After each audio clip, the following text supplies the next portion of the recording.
Welcome.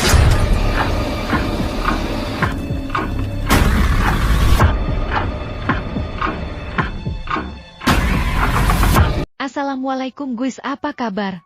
Kali ini, saya akan bawakan cerita yang berjudul Praktek Bedah Mit penulis Dians Angga Permana. Selamat mendengarkan ya guys. Buap.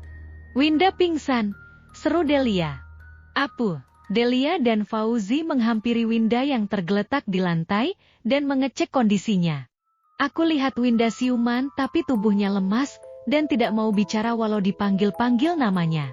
Dia cuma diam menatap kosong. Apalagi ini, aku membatin. Kita semua panik lihat Winda seperti itu, takut hal yang tak diinginkan terjadi kepada teman kami ini. Amanda nangis sambil nepuk-nepuk wajah Winda. Fauzi membacakan ayat Al-Quran dengan harapan Winda sadar. Delia juga berusaha sebisanya mengikuti apa yang Fauzi lakukan, lain dengan Bima yang cuma mondar-mandir sambil mengumpat. Kondisi saat itu kacau banget. Bawa keluar aja, ujarku. Aku dan Fauzi membopong Winda keluar ruang praktek, karena cuma kita berdua yang masih berpikir jernih. Kami terus berusaha menyadarkan Winda walaupun tak kunjung sadar. Kini malah dia melotot seperti orang marah. Tangannya mencengkram lenganku sangat kuat, mulutnya tetap diam, tetapi napasnya memburu persis orang yang emosional. Aku tidak tahu ini beneran, atau cuma pendengaranku yang salah tangkap. Ada suara, pergi dengan nada berbisik di telingaku, hampir seperti suara terbawa angin. Aku yakin itu bukan Winda, karena Winda tak berkata apapun. Akhirnya seorang bapak-bapak penjaga kamar mayat, aku tahu karena kami sering bertemu dengannya, menghampiri kami yang sedang kesusahan. Ada apa ini? Tanya bapak itu. Ini teman kami gak tahu kenapa, Pak, jawab beberapa dari kami bersamaan. Bapak itu mengusap wajah Winda sambil mulutnya komat-kamit membaca ayat Al-Quran. Perlahan tubuh Winda kembali melemas lalu dia tertidur.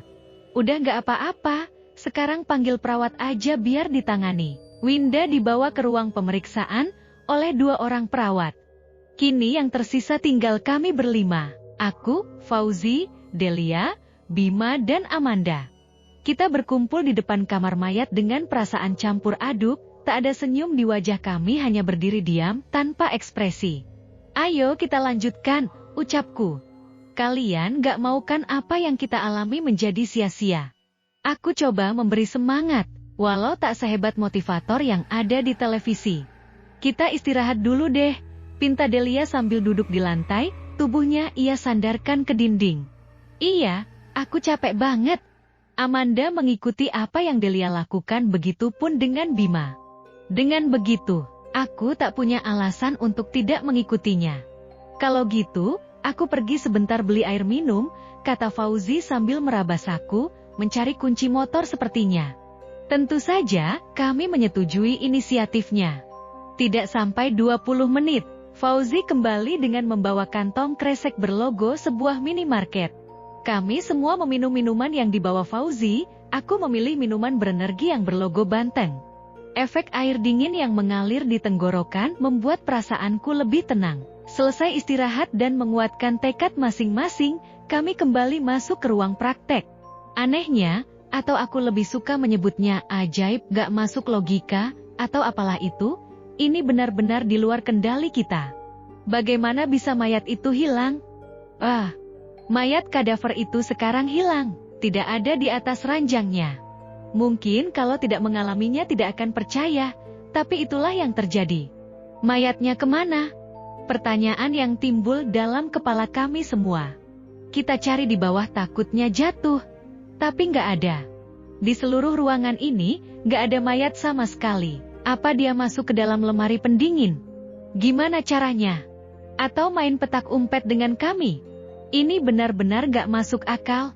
Lagi dan lagi kami semua kebingungan. Kondisi capek, udah menjelang tengah malam juga, sekarang mayat itu hilang tanpa jejak. Kita semua putus asa, cuma bisa diam di ruangan itu, mentok, tidak tahu lagi apa yang harus kami lakukan. Sampai 1 jam kita diam, berharap mayat itu mendadak muncul, walaupun kedengarannya aneh, tapi itulah yang kami harapkan saat itu. Asu susah banget sih praktek kedokteran. Mayat asu. Bima sudah nggak bisa ngontrol emosinya, dia menendang pintu sambil memaki. Bangsat nih mayat, susah banget diajak kerja sama. Udah kita doain, udah kita hormati, sekarang malah ngilang. Fauzi ikut emosi. Tenang, jangan emosi. Kita tenangkan pikiran buat nyari cara ngembaliinnya. Aku menenangkan mereka, walaupun dalam hati aku juga mengutuk apa yang terjadi pada kami. Kita ini mahasiswa bukan paranormal, Dickson. Gimana cara ngembaliinnya? Bima menatapku kesal seakan ingin meninjuku, sampai Fauzi ancang-ancang memisahkan kami. Untungnya itu hanya luapan emosi atas keadaan saja. Maka dari itu, mending kita keluar dulu nyari bantuan. Kataku mencoba tetap tenang, karena kalau bukan aku siapa lagi? Aku juga kesal sama seperti Bima, juga pengen nangis kayak Amanda. Kami berkumpul di luar, dan aku berinisiatif meminta bantuan kepada penjaga kamar mayat yang tadi menolong kami. Kini ku ketahui nama bapak ini Pak Ahmad, dan beliau bersedia membantu kami. Sebenarnya kejadian seperti ini pernah terjadi juga sebelumnya, jelas Pak Ahmad. Terus gimana, Pak, cara mengembalikannya? Fauzi bertanya. Dengan ritual, jawab Pak Ahmad. Ritual apa lagi? Tak cukupkah dengan apa yang kami lakukan sebelum praktek? Aku terus membatin.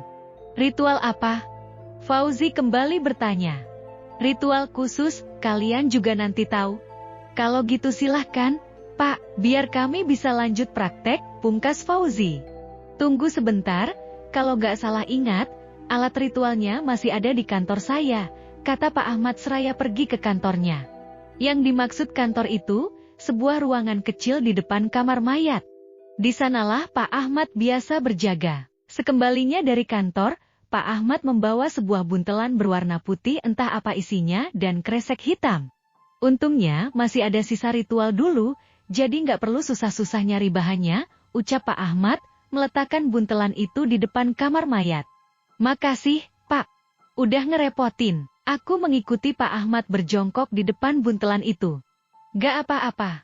Justru kalau kalian gak bertanya ke saya, kalian pasti bakal kebingungan. Pak Ahmad mulai ritual, buntelan itu ditaburi bunga yang ada dalam kresek hitam. Kemudian Pak Ahmad meminta kami untuk mengamini doa yang dilafalkannya.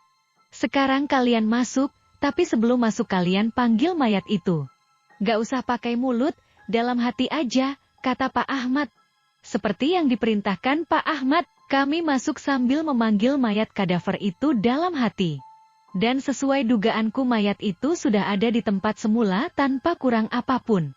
Entah tadi itu mata kita yang tidak bisa melihat mayatnya, atau mayat itu yang menghilang ke suatu tempat terus balik lagi. Aku tidak tahu dan tidak sempat menanyakannya kepada Pak Ahmad, karena ingin segera menyelesaikan laporan hari ini.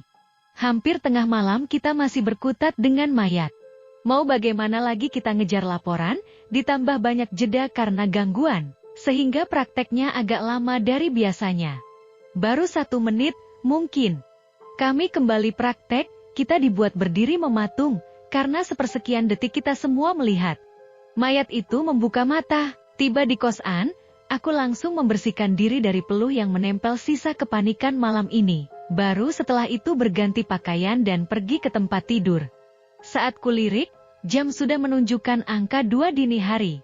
Kurebahkan tubuh senyaman mungkin di atas kasur, agar aku bisa lebih cepat beristirahat. Walaupun awalnya susah untuk tertidur, tapi lama-kelamaan aku terlelap dengan sendirinya. Tidak tahu tepatnya sudah berapa lama aku tertidur. Saat aku mendengar suara ketukan di pintu kayu kamarku. Pintu yang diakui pemiliknya terbuat dari kayu ulin itu diketuk tanpa jeda. Mau tidak mau aku membuka mata, karena ketukan itu membuatku risih.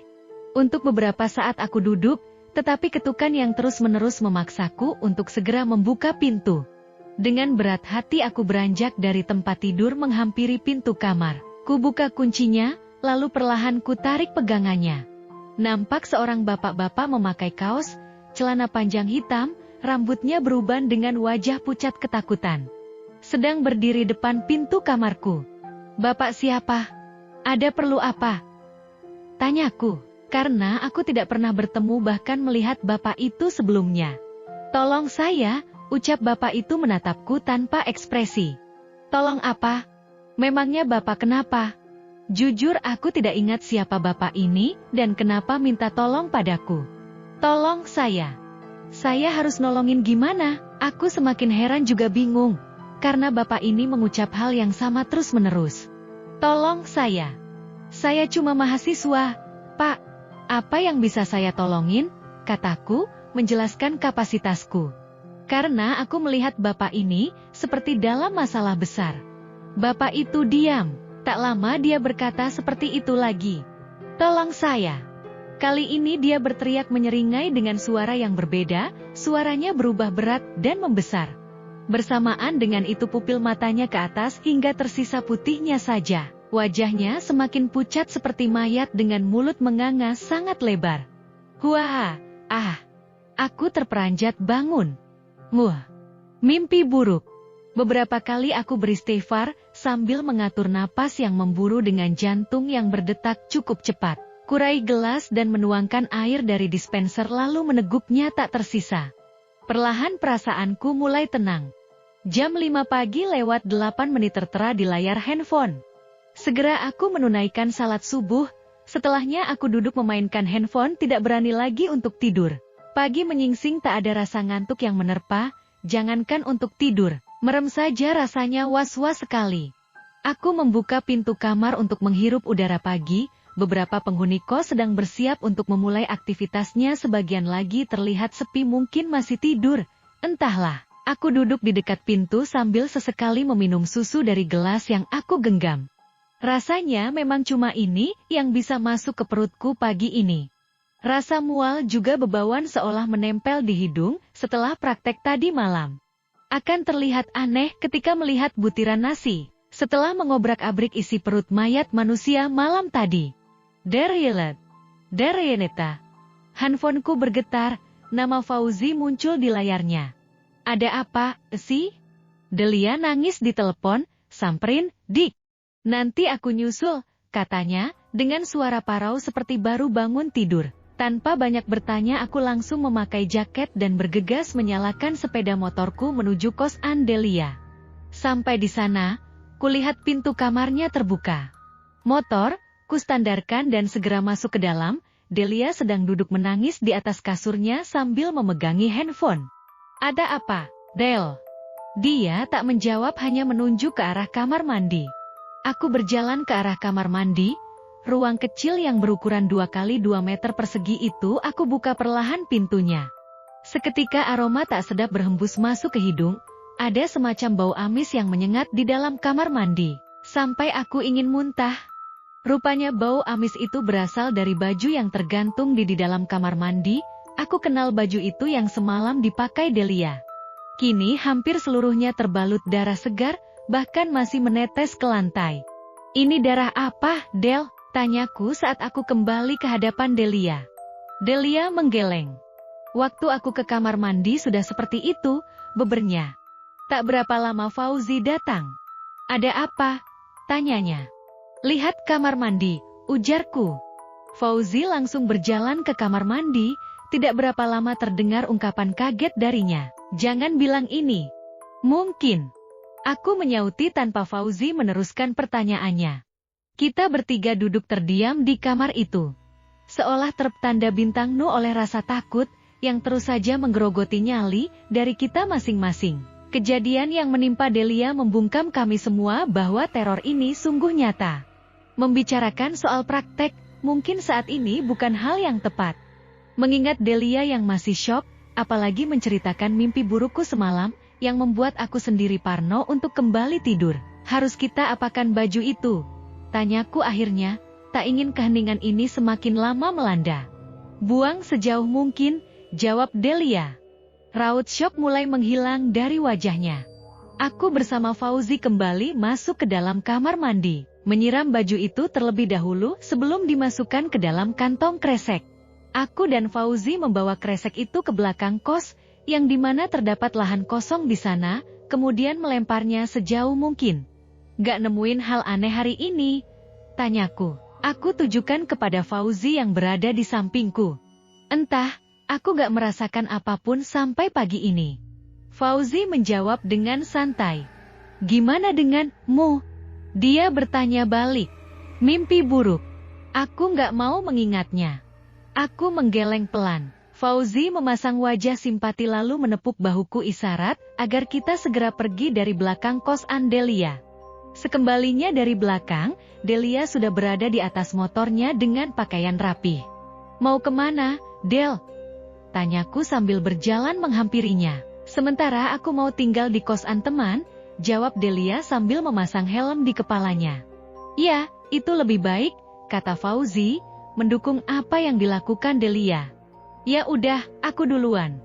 Delia menghidupkan motornya lalu menjalankan tunggangannya itu meninggalkan kami berdua. Aku dan Fauzi melambaikan tangan, memperhatikannya. Sampai Delia dan motornya tak terlihat lagi di pandangan. Semoga saja praktek terakhir kita lancar, kata Fauzi sebelum kaca helmnya ditutup. Pasti, ujarku, meninggikan nada suara agar terdengar Fauzi yang sudah memakai helm. Aku pergi beriringan dengan Fauzi sebelum akhirnya berpisah di pertigaan. Apa yang terjadi pada Delia sebenarnya sudah terlalu parah. Delia yang sedari praktek pertama terlihat tegar, hari ini dibuat menangis. Tapi, apa yang bisa kita lakukan? Kita calon dokter dituntut harus selalu berpikir rasional. Kalau dokter masih takut dengan hal seperti ini, untuk apa kita sekolah kedokteran? Itulah kenapa kejadian yang menimpa Delia hanya menjadi obrolan kita bertiga. Paling mentok kami curhat kepada keluarga. Itu pun tidak menyelesaikan masalah, karena biasanya mereka hanya akan berkata, sabar, seperti halnya Dokter Rai. Aku masuk ke kamar mandi dengan handuk tergantung di bahu. Sebelum mandi aku biasanya menggosok gigi terlebih dahulu. Aku menunduk menuangkan pasta ke atas sikat gigi di depan cermin yang tergantung menyatu dengan tempat sabun. Tolong saya. Aktivitasku hentikan sebentar, karena mendengar suara bisikan di telingaku, disusul bulu kuduk berdiri. Aku memutar badan melihat sekeliling kamar mandi tidak melihat apapun, selain dinding tembok. Sikat gigi kumasukkan ke dalam mulut sambil perlahan mengangkat wajah ke cermin. Bansat. Praang.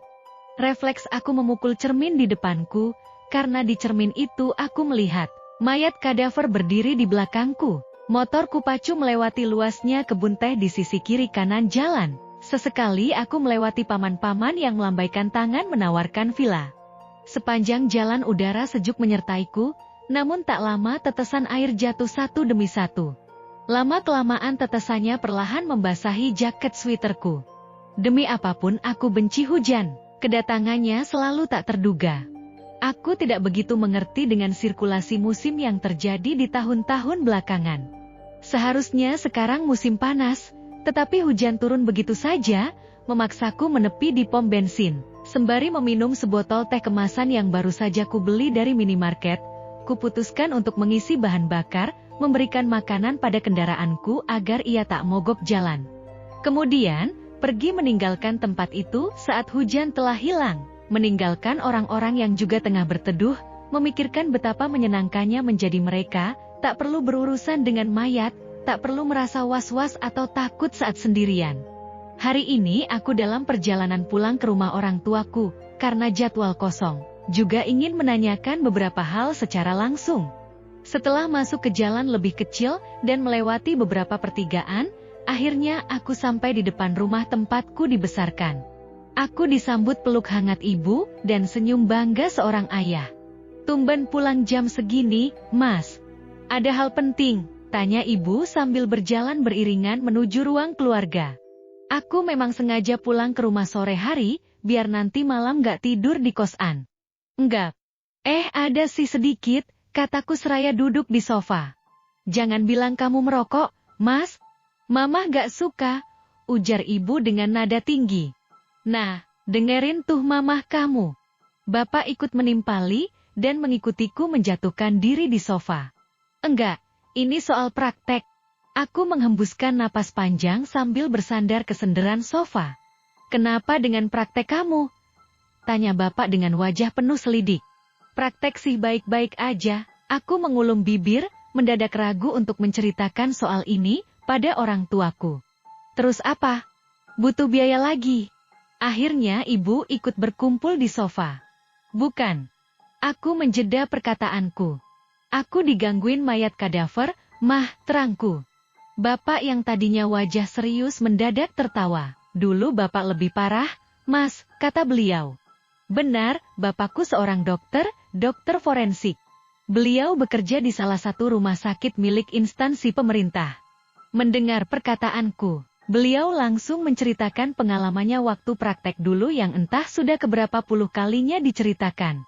Walaupun malas, aku tetap mendengarkan cerita bapak. Padahal aku saja belum cerita apa-apa, dan tentu saja pengalamanku berbeda dengan pengalaman beliau. Aku ingin solusi, malah adu nasib, batinku. Saat malam tiba, aku memakai jaket bersiap untuk pergi. Ternyata hal itu diketahui ibu. Mau kemana, Mas? Tanyanya menghampiriku yang sudah di ambang pintu. Ke rumah kakek, jawabku singkat. Tunggu, sekalian mamah nitip. Ibu pergi ke dapur sambil memanggil asisten rumah tangga, tidak lama datang lagi dengan kantong kresek putih di tangannya. Kasih kakekmu, mamah belum sempat ke sana, kata beliau sambil menyodorkan kresek itu. Kakek yang akan aku kunjungi adalah kakek dari bapak, karena kalau yang dari ibu berada di Jawa. Bapakku asli orang Sunda sementara ibu orang Jawa Tulen. Kedua orang tuaku seorang dokter, bapak di bidang forensik sedangkan ibu kecantikan, itulah kenapa mereka menginginkan aku jadi dokter juga. Setelah menerima kresek, aku langsung bergegas menuju motorku yang terparkir di halaman. Sebelum pergi, aku teriak. Aku berangkat, Mah, ujarku. Iya, hati-hati. Suara balasan dari ibu. Tidak sampai 10 menit, aku telah tiba di depan sebuah rumah sederhana minimalis, dengan tanaman menghiasi halaman depan. 2 buah kursi santai sengaja diletakkan untuk menghabiskan bagian depan rumah, hanya menyisakan beberapa meter saja bagi orang-orang lewat. Tak lain rumah itu rumah kakek dan nenekku. Setelah mengucap salam, terdengar perintah, masuk dari dalam rumah. Aku buka kenop pintu lalu masuk, kudapati 2 renta yang sangat kuhormati tengah duduk santai di atas sofa. Aku menghampiri dan menciumi tangan beliau. Sama seperti halnya kedua orang tuaku. Aku disambut hangat kakek dan nenekku. Pulang kapan? Kok malam-malam baru kesini? Tanya nenek dengan nada lembut. Sore tadi, Nek, jawabku. Aku meletakkan kresek putih di atas meja. Ini apa? Nenek kembali bertanya, tangan beliau membuka kresek putih dari meja. Gak tahu, Nek. Titipan mamah, jawabku. Aku menumpahkan tubuh di sofa samping kakek yang sedari tadi duduk, sementara nenek pergi ke dapur membawa kresek itu. Gimana sekolahmu? Lancar, tanya kakek, tangan keriputnya menepuk bahuku. Lagi ada masalah, kek. Aku membuang napas panjang. Yang namanya masalah pasti selalu ada, tinggal sabar aja jalaninya. Insya Allah gak ada ujian yang mustahil dilewati, tutur kakek. Tapi ini beda, kek. Beda kenapa? Apa aku berhenti kuliah aja, kek? Pindah jurusan. Walah, kamu tahu sendiri watak bapamu kayak apa. Dia bisa uring-uringan, kalau kamu gak lanjutin sekolahmu. Aku udah gak tahan lagi, kek. Hampir tiap hari diganggu. Kakek terdiam seolah mengerti apa yang kumaksud. Loh, kamu kan punya Gusti Allah, minta sama Allah dilancarkan segala urusan. Itu cuma godaan, jangan dianggap halangan buat kamu. Masalahnya aku diteror, kek. Akhirnya ku ceritakan semua kejadian yang menimpaku dan kedua temanku secara detail, kakek terlihat santai mendengarkan. Gak lama kemudian nenek kembali dari dapur dengan membawa piring berisi salah satu makanan Sunda kesukaanku, yaitu cireng lengkap dengan sambalnya. Ata apa, pada serius begini? Tanya nenek. Piring berisi makanan itu ditaruh di atas meja. Udah, mending makan cireng dulu nanti keburu dingin, kata kakek sambil nyomot makanan di piring.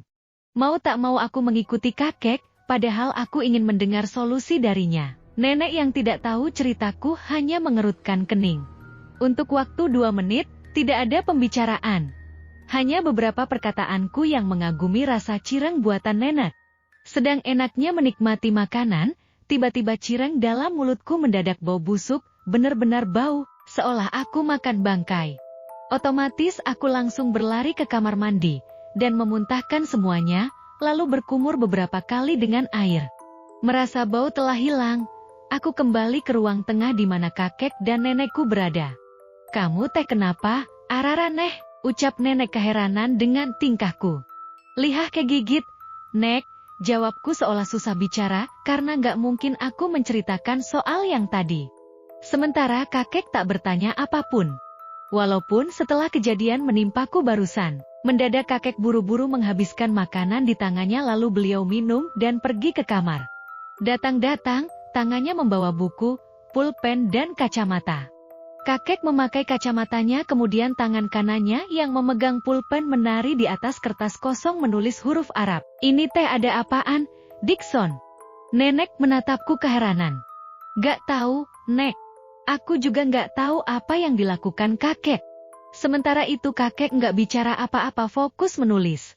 Melihat gelagat kakek, nenek memilih pergi ke dapur membawa piring kosong bekas cireng.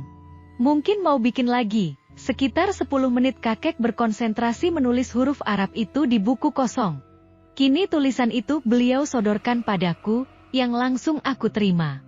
"Itu amalan dari guru pesantren kakek dulu. Kamu amalkan setiap sehabis salat subuh," terang kakek. "Amalan apa, Kek?" Aku menilik tulisan Arab yang hampir 1 halaman buku itu. "Amalan penolak bala," jelas kakek. "Ini bisa berhentiin teror itu?" tanyaku penuh harap. "Insya Allah, dicoba saja," ucapnya. Mendengar perkataan kakek, aku melipat kertas berisi tulisan Arab itu dan masukkannya ke saku baju. "Awalnya kakek kira cuma gangguan biasa," kata beliau. Aku diam menebak maksud perkataan kakekku. "Setelah melihatmu tadi lari ke kamar mandi, itu jelas bukan gangguan biasa," ucap kakek seakan tahu apa yang tadi aku alami. "Jadi kakek tahu. Dari pertama kamu datang kakek sudah tahu. Orang dari tadi kamu diikutin." "Diikutin siapa?" "Mayat itu." Bagaimana cerita mistis kali ini, dan masih panjang ceritanya. Jika kalian punya cerita horor pribadi silahkan kirim email yang saya simpan di deskripsi ya. Jika berkenan silakan subscribe, like, dan share. Makasih.